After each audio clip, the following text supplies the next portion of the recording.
J'aimerais ce matin aborder un sujet dont on parle régulièrement, mais qu'il est absolument nécessaire de vivre au quotidien, parce que c'est, je pense, une des clés de la réussite et de l'épanouissement de notre vie chrétienne. Alors je vais énoncer quelques indices relatifs à ce sujet, et vous pourrez peut-être me dire ensuite de quoi je veux parler. C'est un thème qui détermine toute notre vie et notre salut y est intimement lié. Deuxième indice. Il fait l'objet de multiples recommandations de la parole de Dieu et ne pas le pratiquer nous ferme immanquablement et inévitablement les portes de la bénédiction de Dieu au quotidien. Le manque de détermination à le pratiquer sans cesse est certainement la cause des difficultés que nous rencontrons dans notre vie personnelle, mais aussi dans la vie de l'Église. Et je dirais enfin qu'il est une des qualités essentielles et fondamentales de Dieu, et qu'il veut nous transformer pour que nous puissions, à notre tour, revêtir cette même qualité, cette même vertu cardinale. Alors avec ces quelques indices, est-ce que vous voyez de quoi je veux parler ?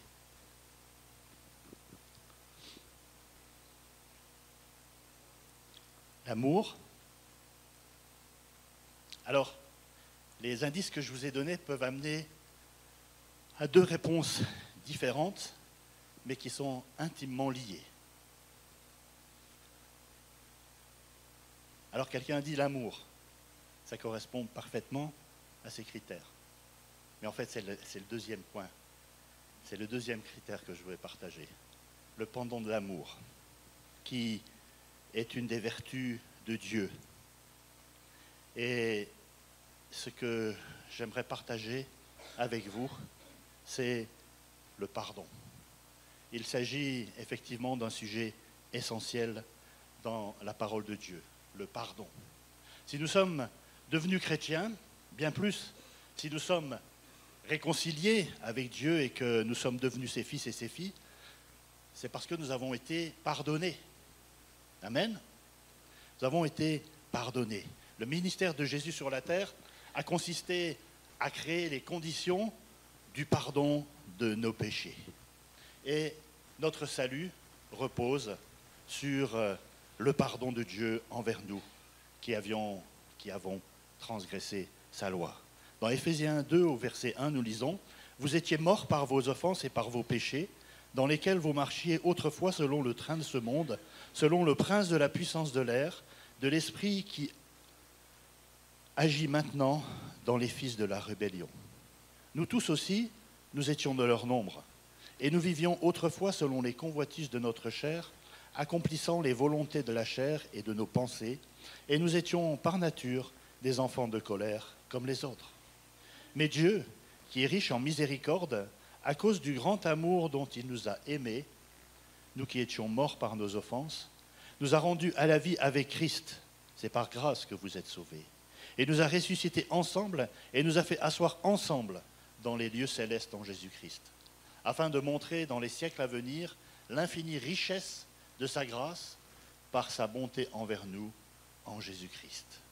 Car c'est par la grâce que vous êtes sauvés, par le moyen de la foi, et cela ne vient pas de vous, c'est le don de Dieu. Amen. Vous étiez morts par vos offenses et par vos péchés. Une offense, c'est un manquement à Dieu qui a pour synonyme nombreux, fautes, péchés, outrages, affronts, injures, blasphèmes, impiété, mal, et j'en passe. Nous étions morts spirituellement, séparés de Dieu à cause du péché. Et dans son amour, Dieu a effacé la condamnation qui devait tomber sur nous à cause du péché, parce qu'il a pardonné nos transgressions. Il a pardonné. Paul nous enseigne dans son épître aux Romains, au chapitre 6, verset 23, « Car le salaire du péché, c'est la mort, mais le don gratuit de Dieu, c'est la vie éternelle en Jésus-Christ, notre Seigneur. Le salaire du péché, c'est la mort. La mort est la peine encourue à cause de notre péché.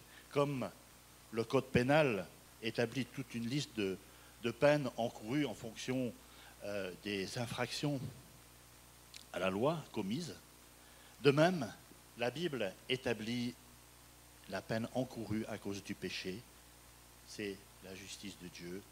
Le salaire du péché, c'est la mort. Mais l'amour de Dieu a été le plus fort. Et il a voulu que sa justice soit exercée au travers de quelque chose d'autre que notre propre mort spirituelle éternelle. Dieu dira dans Ézéchiel 18, 23, « Ce que je désire, est-ce que le méchant meurt ? Dit le Seigneur l'Éternel. N'est-ce pas qu'il change de conduite et qu'il vive ?» Ou encore dans Ézéchiel 18, 32, « Car je ne désire pas la mort de celui qui meurt, dit le Seigneur l'Éternel.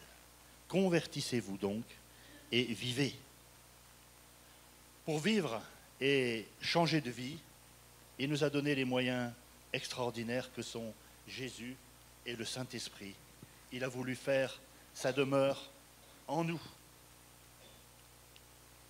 Jésus-Christ est venu pour porter sur lui la condamnation qui devait tomber sur nous.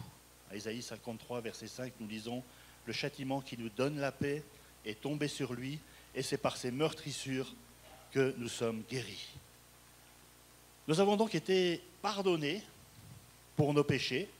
La condamnation qui devait tomber sur nous est tombée sur Jésus. Il a pris sur lui notre condamnation. Cet acte qui nous condamnait a été effacé. Paul le rappellera aux Corinthiens en disant « Il a effacé l'acte dont les ordonnances nous condamnaient et qui subsistait contre nous, et il l'a détruit en le clouant à la croix. » Et nous l'avons lu dans Éphésiens 2, verset 8. « Car c'est par la grâce que vous êtes sauvés, par le moyen de la foi, et cela ne vient pas de vous, c'est le don de Dieu. » Du côté de Dieu, tout est accompli pour que nous soyons pardonnés et réconciliés avec lui. Le pardon, je le disais donc, a une importance capitale dans notre relation avec Dieu, puisque c'est uniquement parce qu'il nous a pardonné de nos péchés que nous pouvons être réconciliés et avoir une relation avec lui. Notre salut repose donc sur le pardon de Dieu. Reste maintenant à l'homme à considérer cet acte d'amour de la part de Dieu et de considérer sa position par rapport à cet acte. Dieu, par sa parole et par son esprit, veut convaincre tout homme qu'il peut entrer à nouveau en contact avec lui par la repentance. Et nous qui avons franchi cette étape de la repentance et qui sommes par la repentance, le pardon de nos péchés et la réconciliation devenus des enfants de Dieu, nous avons maintenant à nous conformer à la volonté de Dieu en pratiquant ce qu'il a pratiqué à notre égard, le pardon. Et je pense que le pardon, c'est un sujet extrêmement important, qu'il est bon d'en connaître les tenants et les aboutissants, pour que nous puissions vivre une vie pleinement épanouie. Alors, pourquoi pardonner ? Tout simplement, premièrement, parce que Dieu nous le demande. C'est un acte de soumission au Seigneur. Dans Colossiens 3, verset 13, Paul dira « Supportez-vous les uns les autres, et si l'un a sujet de se plaindre de l'autre, pardonnez-vous réciproquement, de même que Christ vous a pardonné, pardonnez vous aussi. » Voilà, c'est tout simple. Puisque Dieu vous a pardonné par Jésus-Christ, eh bien, apprenez à vous-même vous pardonner les uns les autres. C'est essentiel si nous voulons vivre une vie chrétienne qui honore notre Dieu. Nous avons besoin de lui ressembler, et parce qu'il nous a pardonné, il veut que nous pardonnions. Pourquoi pardonner ? Parce que Dieu nous pardonne. Et nous verrons tout à l'heure dans Matthieu 18 un passage qui exprime pleinement cela. C'est une marque et une mesure de notre propre expérience de la grâce de Dieu. Pardonner encore, eh bien c'est imiter Dieu. Dans Éphésiens 4, verset 32, il est dit « Soyez bons les uns envers les autres, compatissants, vous pardonnant réciproquement, comme Dieu vous a pardonné en Christ. » Là, il répète un petit peu ce qu'il disait dans les Colossiens. Mais il ajoute « Devenez donc les imitateurs de Dieu comme des enfants bien-aimés. » Pardonner, c'est imiter Dieu. Pardonner, c'est faire comme Dieu. Et c'est ce que Dieu nous appelle à faire. Pardonner, c'est revêtir l'homme nouveau, l'homme transformé. C'est entrer dans notre identité en Christ.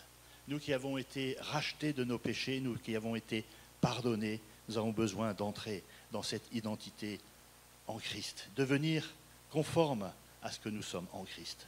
Pour pardonner, nous devons aussi croire que Dieu donne à la personne habitée par le Saint-Esprit ce que nous sommes, que Dieu donne les ressources intérieures pour le pardon. Nous verrons cela un petit peu plus tard. Alors le pardon, qu'est-ce que c'est ? Prends simplement une définition du dictionnaire. Le pardon, c'est le fait de pardonner, d'excuser. Le pardon, c'est l'absolution, l'indulgence pour une faute. Et un synonyme, c'est oublier, remettre, passer à autre chose, absoudre, gracier. Voilà ce qu'est le pardon. Et c'est ce à quoi le Seigneur nous appelle. C'est ce qu'il nous demande de pratiquer à notre tour. Et il nous demande de pratiquer le pardon comme il l'a fait pour nous.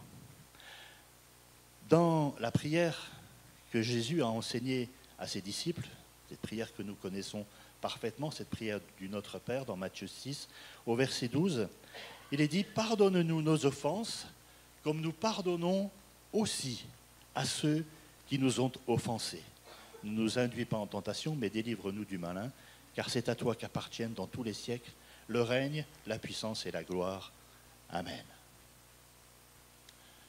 Et ce que j'aime à faire remarquer, c'est que dans cette prière, la seule partie de la prière que Jésus a enseignée à ses disciples, la seule partie sur laquelle il revient, c'est le pardon.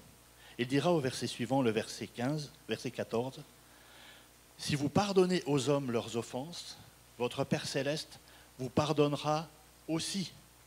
Mais si vous ne pardonnez pas aux hommes, votre Père ne vous pardonnera pas non plus vos offenses. » Si vous pardonnez, Dieu vous pardonne. Si vous ne pardonnez pas, Dieu ne nous pardonne pas non plus. Et je crois qu'on peut dire que cette injonction du Seigneur, elle est relative à nos péchés du quotidien. Parce que, vous le savez tous, même si nous avons été rachetés de notre péché, si notre péché est pardonné, si nous sommes devenus enfants de Dieu par le sang de Jésus, par notre repentance, par l'acceptation de son salut dans nos vies, par son sang versé, nous restons de nature pécheresse et nous péchons. Heureusement, le Saint-Esprit qui est en nous, c'est nous toucher et nous faire connaître et comprendre que nous avons péché. Et si nous avons péché, la Bible nous dit, Jean, il est fidèle et juste pour nous pardonner si nous confessons notre péché.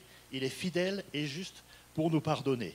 Alors, je crois que puisque nous sommes et nous restons de nature pécheresse, que nous sommes des pécheurs, on peut dire que si Dieu a pardonné notre péché lorsque nous sommes revenus à lui par la repentance, nous avons obtenu le salut, et ce salut, je dirais, est définitif, pour peu bien entendu que nous ne renions pas notre repentance et que nous ne retournions pas au péché en toute connaissance de la volonté de Dieu.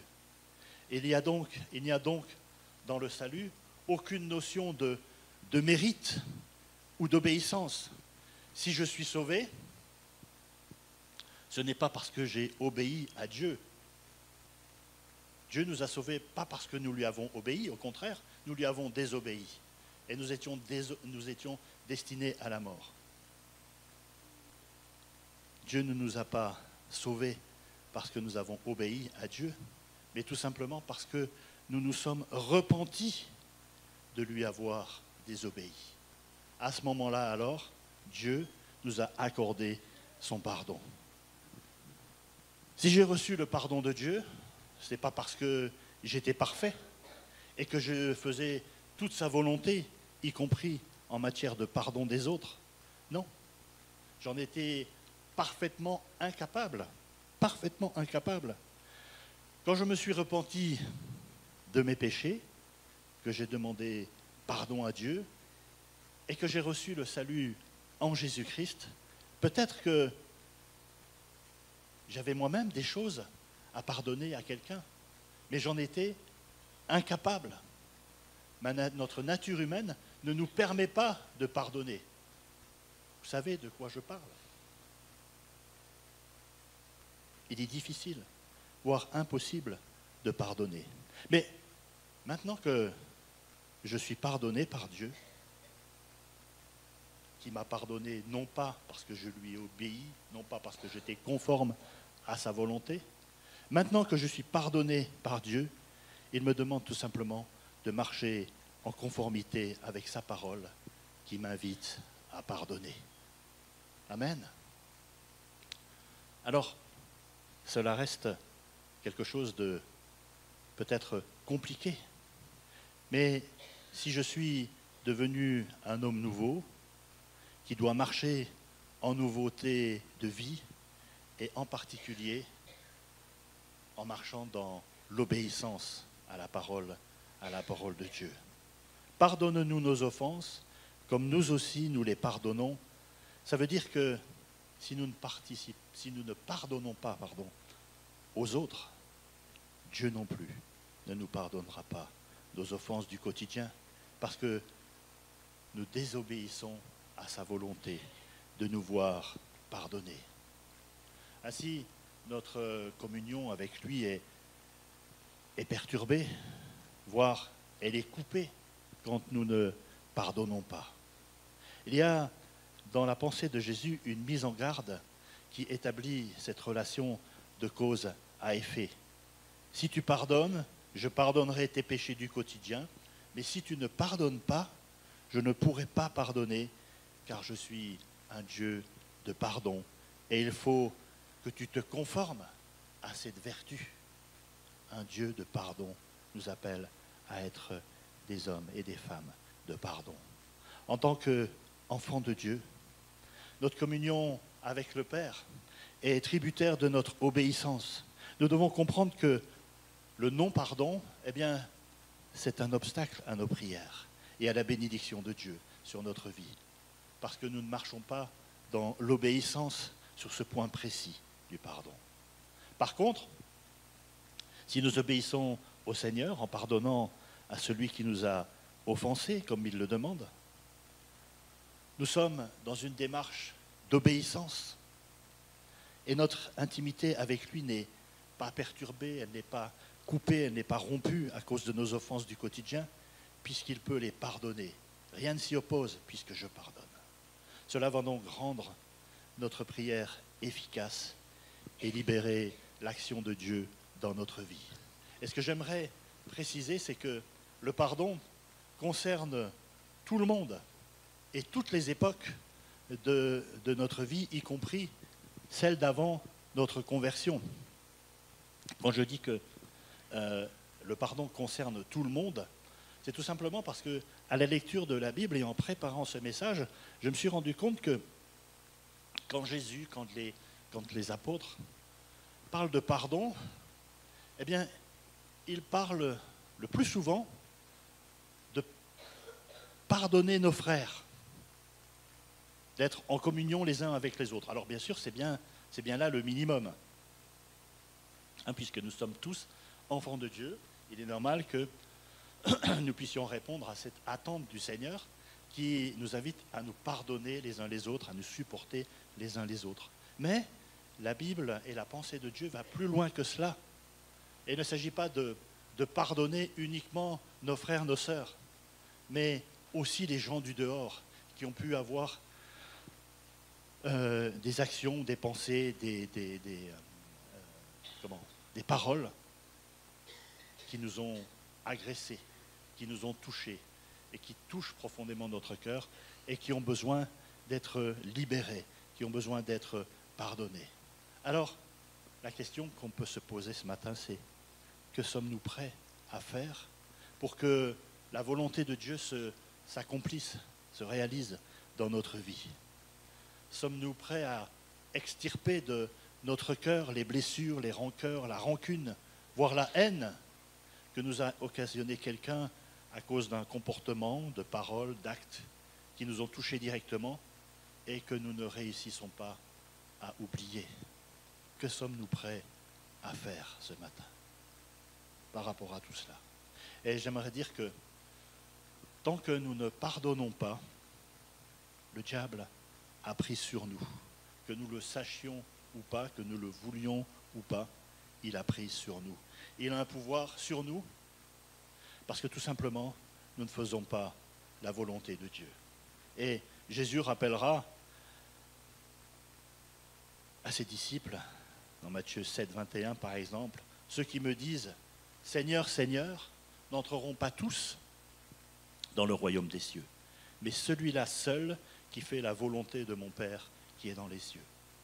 Ou encore dans Matthieu 12, 50, « Car quiconque fait la volonté de mon Père qui est dans les cieux, celui-là est mon frère et ma sœur et ma mère. » Nous avons besoin d'apprendre à obéir pleinement à la pensée et à la volonté de Dieu. La volonté de Dieu, c'est que nous exercions le pardon envers nos frères, mais aussi envers les gens du dehors qui ont pu impacter notre vie. Ne pas faire la volonté de Dieu, peut-être, je devrais dire, est une cause ou la cause du non-exaucement de nos prières. Jean 9, verset 31, « Nous savons que Dieu n'exauce point les pécheurs, car si quelqu'un l'honore et fait sa volonté, c'est celui-là qui l'exauce. » Dieu n'exauce pas les pécheurs. Ne pas pardonner est un péché. C'est contraire à la volonté de Dieu, qui lui nous a pardonné et veut que nous pardonnions. Dieu n'exauce pas les pécheurs. Alors nous voyons que le non-pardon, c'est un péché, puisque c'est contraire à la volonté de Dieu, et que ce péché nous coupe d'une réelle communion avec Dieu. Les bénédictions nous sont coupées, elles n'arrivent pas. Tout ce qu'il voudrait nous offrir eh bien, est empêché de nous être donné. Et Jésus va donner une parabole pour faire comprendre à ses disciples la valeur de son pardon pour nous. Et nous lisons cela dans Matthieu au verset 28, au chapitre 18, à partir du verset 23.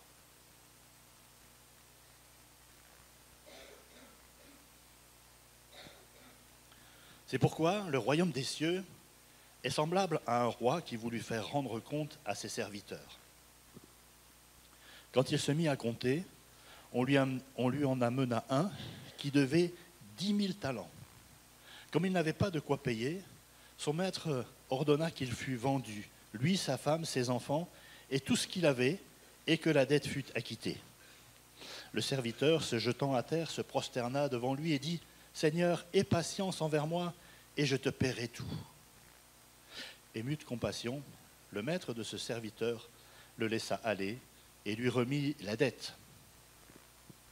Après qu'il fut sorti, ce serviteur rencontra un de ses compagnons qui lui devait 100 deniers. Il le saisit et l'étranglait en disant « Paie ce que tu me dois. » Son compagnon, se jetant à terre, le suppliait, disant « Aie patience envers moi et je te paierai. » Mais l'autre ne voulut pas, et il alla le jeter en prison jusqu'à ce qu'il eût payé ce qu'il devait. Ses compagnons, ayant vu ce qui était arrivé, furent profondément attristés. Et ils allèrent raconter à leur maître tout ce qui s'était passé.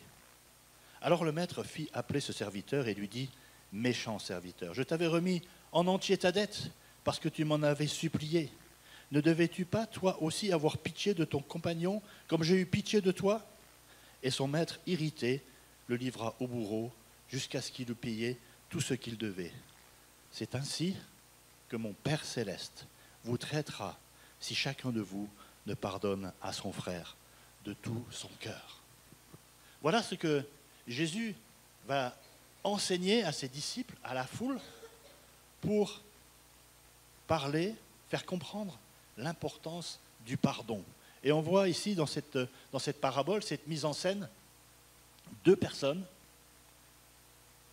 Un serviteur qui doit 10 000 talents. Alors, la dette de ce serviteur qui est de 10 000 talents représente une somme fabuleuse. Et même si on s'y perd un petit peu avec les mesures de la Bible de l'Ancien Testament, un talent dans l'Ancien Testament correspond, suivant les sources, au poids de 34 à 45 kilos d'or. La dette de cet homme était de 10 000 talents, soit entre 340 et 450 000 kilos d'or, soit une dette considérable, 340 à 450 tonnes d'or. Alors, les chiffres qui nous sont rapportés dans cette parabole sont peut-être un tout petit peu exagérés, mais je crois que tout simplement, le Seigneur Jésus a voulu parler et mettre une somme exorbitante, tout simplement pour refléter le montant de notre propre dette envers lui. Notre péché nous conduisait inéluctablement à la mort. Nous étions morts. Et quel est le prix d'une vie? Quel est le prix de l'éternité? Loin de Dieu. Et même si ces sommes peuvent nous paraître peut-être un petit peu décalées, il n'en demeure pas moins que le Seigneur a voulu montrer que cet homme avait une dette exorbitante. Et parce qu'il a supplié son maître, eh bien son maître lui a remis sa dette. Et c'est ce que Dieu a fait envers nous, et nous a remis notre dette qui était exorbitante, le prix de notre vie. Et nous a pardonné. Nous avions une dette envers Dieu, une dette qui ne pouvait être remboursée. Et la seule issue, c'était la mort. La dette de l'autre, de son compagnon, c'était 100 deniers. Un denier, ça représente à peu près le salaire d'une journée de travail. C'est-à-dire 100 jours de travail, à peu près 4 à 5 mois de travail. Alors, bien sûr, ça reste une somme assez importante, 4 à 5 mois de travail, mais ce n'est pas insurmontable à rembourser. Par rapport à ce que lui, il avait été, gracié. Et pourtant, quand il va rencontrer ce compagnon qui lui doit 100 deniers, lui qui a été gracié de sa dette exorbitante, eh bien, il va se jeter sur lui et il va le mener en prison jusqu'à ce que, il soit remboursé. Cette parabole est très parlante. Et Jésus qui nous a pardonné veut que nous pardonnions. Et lui qui n'a pas pardonné son serviteur, son compagnon, lui qui n'a pas fait grâce à son compagnon de cette petite dette par rapport à ce que lui avait reçu, eh bien, il n'a pas été agréable aux yeux de son créancier, son débiteur, et il a été à son tour jeté en prison. Simplement, Jésus veut montrer par là que si nous pardonnons comme nous avons été pardonnés, alors nous sommes dans sa volonté. Si nous ne pardonnons pas, alors que nous avons été pardonnés, nous sommes hors de sa volonté et nous sommes voués à la mort. Et son maître irrité le livra au bourreau jusqu'à ce qu'il eût payé tout ce qu'il devait. c'est ainsi que mon Père céleste vous traitera si chacun de vous ne pardonne son frère de tout son cœur. Voilà, cette leçon est claire, elle est nette, elle est précise, mais il n'en demeure pas moins que si nous l'entendons, cette leçon, si nous la comprenons, si nous sommes prêts, si nous sommes désireux de la mettre en pratique, et il n'en demeure pas moins que cette leçon est difficile. Pardonner, c'est difficile de pardonner. Et pardonner comment? Pardonner jusqu'où? Matthieu 18, verset 21. Alors Pierre s'approcha de lui et dit, « Seigneur, combien de fois pardonnerai-je à mon frère lorsqu'il péchera contre moi? Sera-ce jusqu'à 7 fois ?» Déjà pas mal, hein? Il vient vers moi, il m'a offensé, il vient, il me demande pardon, je le pardonne, 1 fois, 2 fois, 3 fois. Jusqu'à 7 fois, Seigneur, est-ce que c'est ce que tu attends de moi? Et Jésus répond, je ne dis pas jusqu'à 7 fois, mais jusqu'à 70 fois 7 fois, 70 fois 7 fois, 490 fois. Là aussi, un chiffre exorbitant pour simplement montrer que Dieu nous demande de pardonner, quelle que soit la difficulté, quelle que soit l'ampleur du désastre, et nous demande de pardonner. Dans un autre passage, dans un autre évangile plutôt, Luc dira, prenez garde à vous-même, Jésus dira, prenez garde à vous-même, si ton frère a péché, reprends-le, et s'il se repent, pardonne-lui. Et s'il a péché contre toi 7 fois dans un jour, et que 7 fois il revienne à toi en disant « je me repens », tu lui pardonneras. Alors ces 2 passages nous montrent que le pardon, c'est véritablement un incontournable de la volonté de Dieu, mais aussi que c'est quelque chose de difficile, voire d'impossible à pratiquer. Est-ce que vous avez déjà essayé de pardonner quelqu'un et découvert, compris, que vous ne pouviez pas le faire? Est-ce que ça vous est arrivé? Est-ce que ça vous est arrivé d'essayer de pardonner et réaliser que vous ne pouviez pas pardonner? Je pense que c'est arrivé à nombre d'entre nous et que peut-être même aujourd'hui, quelques-uns parmi nous sont dans cette situation où ils savent, ils sentent que Dieu les appelle au pardon, mais ils se disent « pardonnez, moi je ne peux pas, c'est pas possible ». Le vrai pardon, ça n'a rien à voir avec les sentiments. C'est un acte de la volonté, mais aussi un acte divin.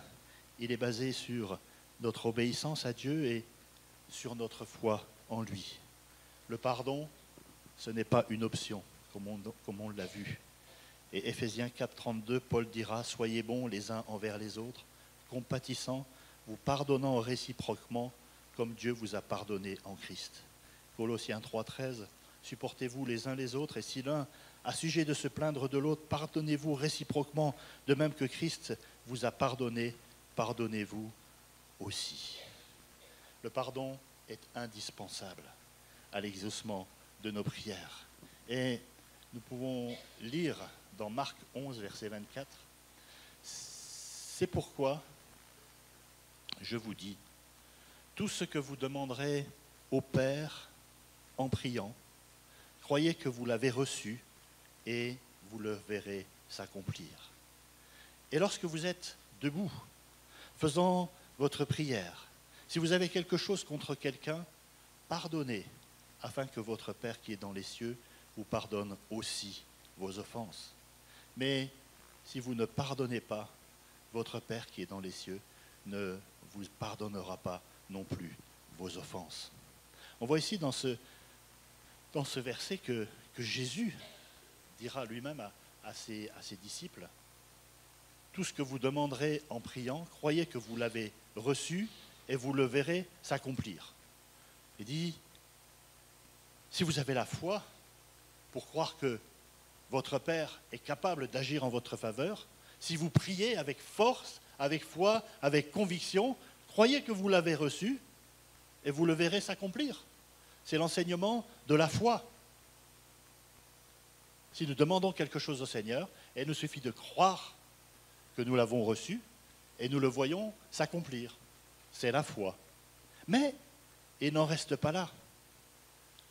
Puisqu'il s'agit de prière, si vous demandez, si vous priez avec foi, vous verrez les promesses de Dieu se réaliser.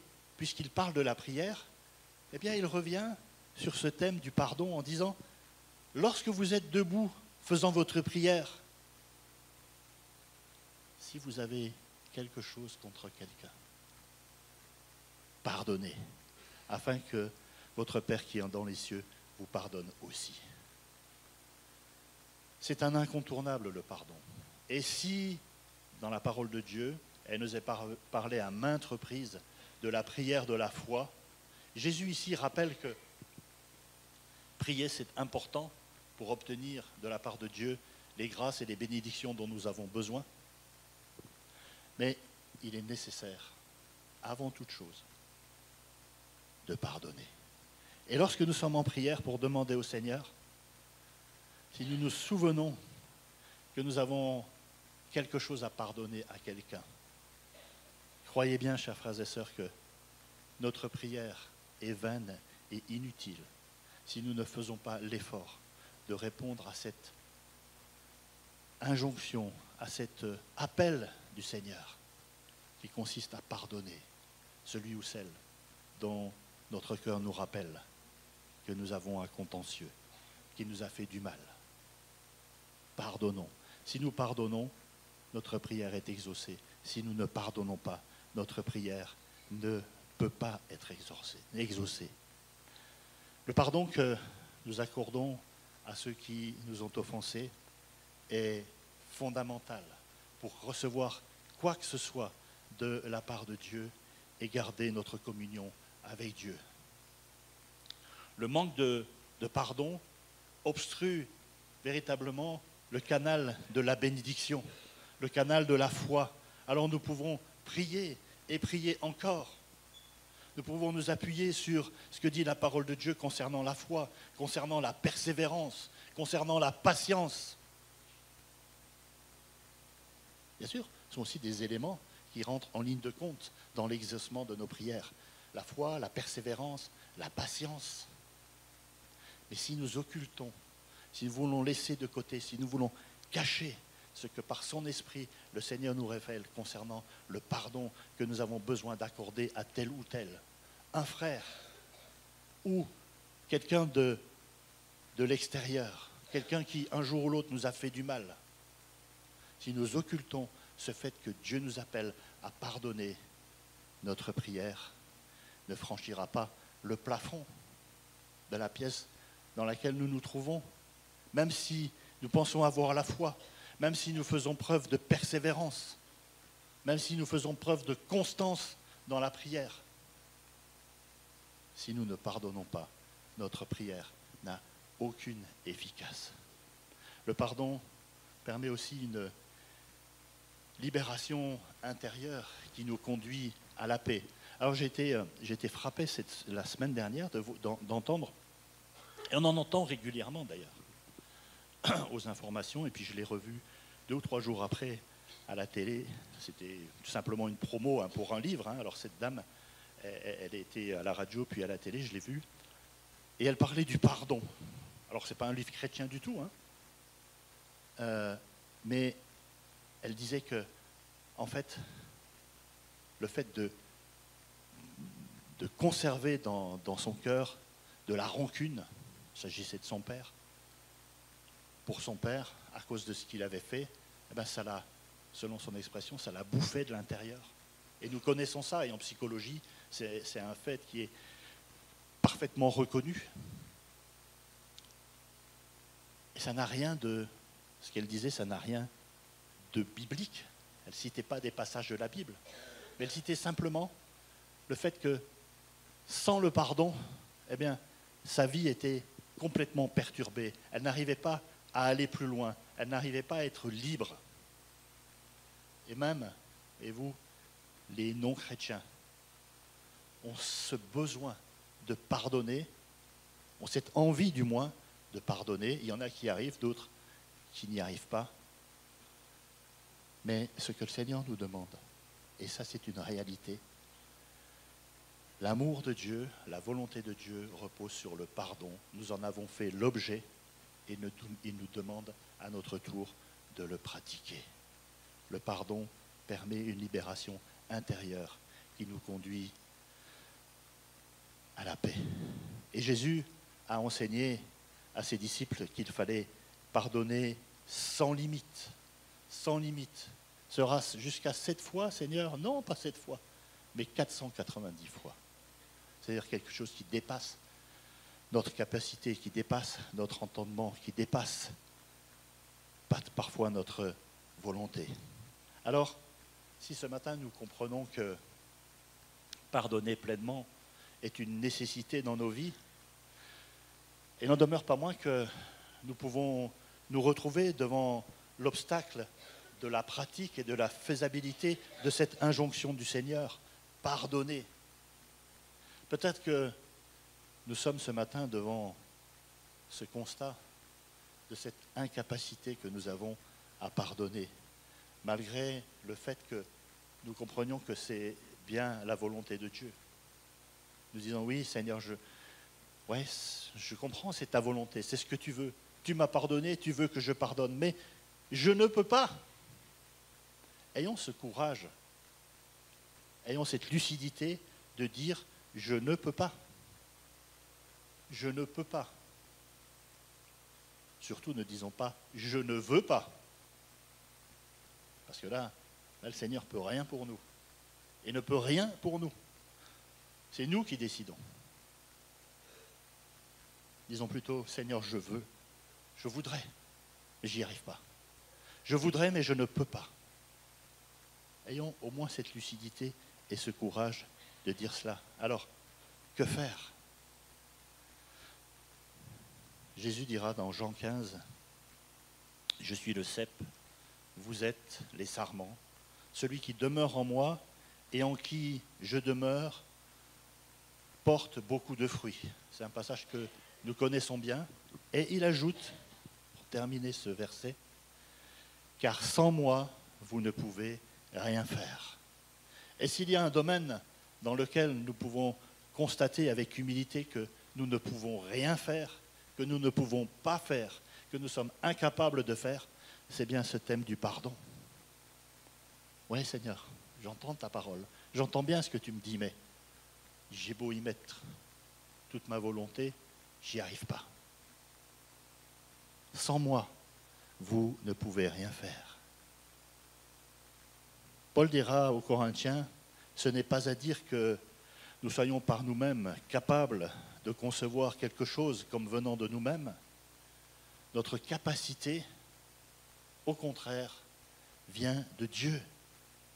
Et ce que j'aimerais dire ce matin, frères et sœurs, pour vous encourager, c'est que si nous réalisons, si nous comprenons, si nous acceptons de reconnaître qu'effectivement, le pardon a un impact dans notre vie, un impact qui nous empêche de vivre de la pleine liberté, si nous réalisons qu'il y a bel et bien un pas à faire dans ce domaine, mais que nous en sommes incapables, si nous avons cette humilité, cette sensibilité de dire, Seigneur, c'est vrai, j'entends ta parole et je veux la mettre en pratique.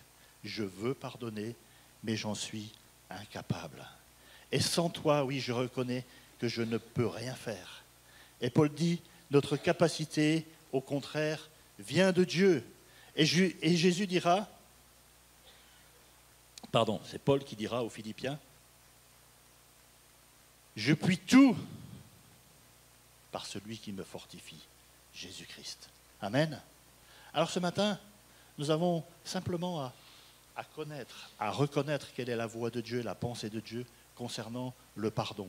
Alors, si nous n'avons pas de souci avec ça, que le Seigneur soit béni, gloire à Dieu, nous sommes libres et vivons de cette liberté.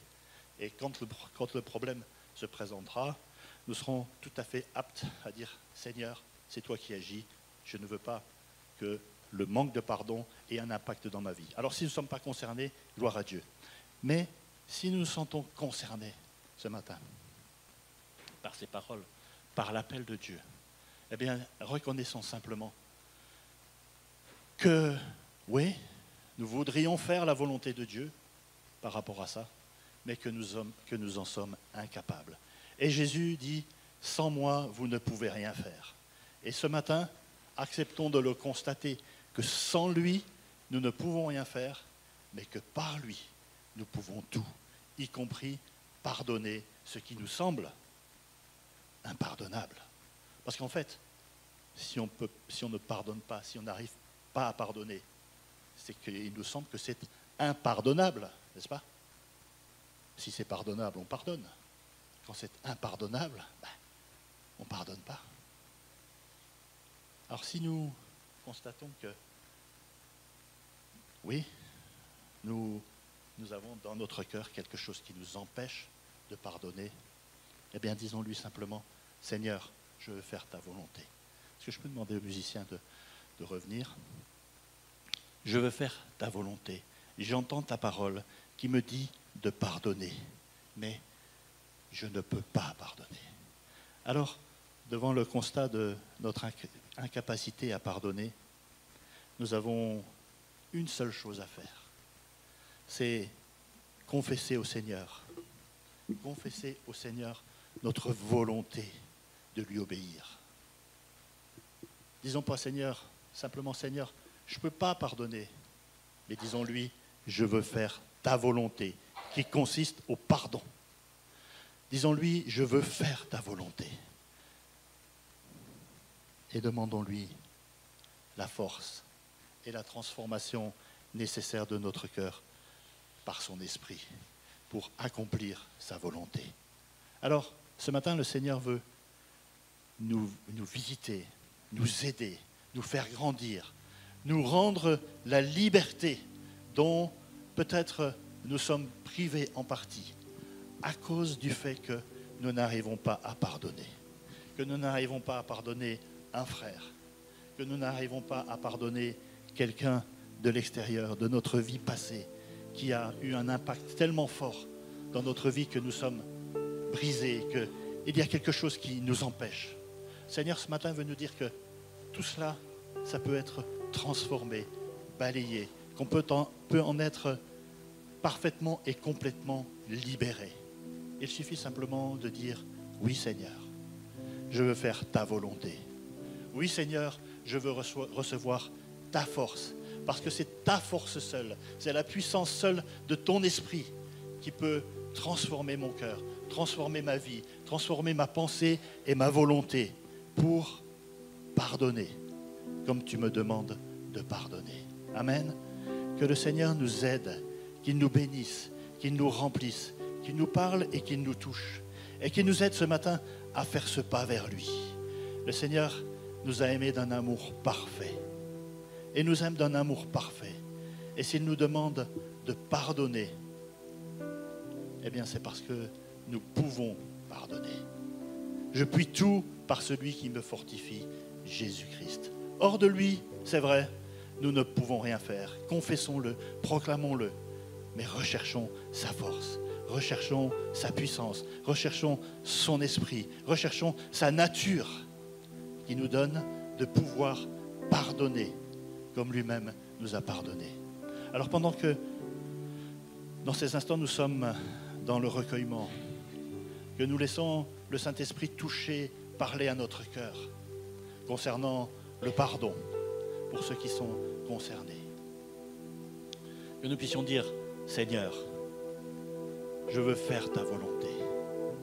Je suis incapable d'accomplir ta volonté par moi-même, mais je veux que tu l'accomplisses en moi par ton esprit, par ta force toute puissante. Acceptons de capituler face au manque de pardon. Refusons, rejetons l'emprise de l'ennemi de nos âmes, Satan, sur notre vie, qui nous empêche de nous épanouir, qui nous empêche de vivre d'une pleine liberté, cette liberté des enfants de Dieu que Christ nous a acquise à la croix. Libérons-nous ce matin par la grâce et par la bénédiction de Dieu. Alors si nous sommes concernés par cela, et que ce matin nous disons, Seigneur, oui Seigneur, je veux par ta force, non pas par ma capacité, mais par ta force, par ta capacité, je veux pardonner, je veux pardonner, je veux être libre de toute amertume. Je veux être libre et je veux pardonner. Alors si nous faisons cette prière, je vous invite à simplement lever la main. Le Seigneur nous voit, il nous connaît mieux que nous-mêmes. Et il sait parfaitement que nous sommes incapables de pardonner. Mais ce matin, parce que nous nous tournons vers lui, et parce que nous avons ce besoin, ce désir de faire sa volonté, parce que nous avons ce besoin, ce désir de pardonner comme lui nous a pardonné, alors il nous remplit et il nous donne sa force toute puissante pour que nous puissions être capables de pardonner. Amen. Merci Seigneur, parce que tu bénis tous ceux qui devant toi ce matin ont fait cette démarche d'attendre le secours de ton esprit, le secours de ta force, pour être rendu capable de pardonner comme toi tu as pardonné. Seigneur, merci par ta force toute puissante, par ton esprit au nom de Jésus, de toucher leur cœur et de les transformer, Seigneur, afin qu'ils soient libres de cette contrainte du non-pardon, du ressenti.